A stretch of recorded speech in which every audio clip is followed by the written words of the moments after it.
बालुवाटारबाट नभागेको भए 5 मिनेटभित्र मार्ने रहेछन्। तत्कालीन प्रधानमन्त्री केपी शर्मा ओलीले जेएनजी आन्दोलनका क्रममा गत भदौ 24 गते 5 मिनेट मात्रै ढिला भएको भए आफू मारिने अवस्थामा रहेको दाबी गरेका छन्।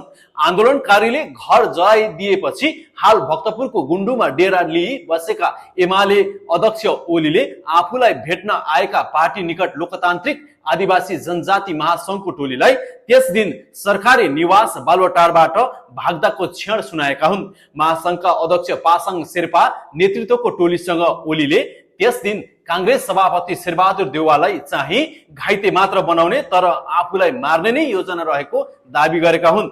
5 मिनेट मात्रै ढिला भएको भए मार्ने नै रहेछन्। शेरबहादुरजीलाई अलिक घाइते बनाउने र मलाई चाहिँ मार्ने खालको योजना रहेछ। ओलीले भने मार्न खोजेका हुन् तर पाएनन्। अर्को मैले आफ्नो तयारी पनि गर्न पाइन। सेक्युरिटी माथि अलिकति मलाई भरोसा भयो तर हामी केही पनि गर्न सक्दैनौ भनेर अन्तिममा सेनाले भगाईसम्म दियो।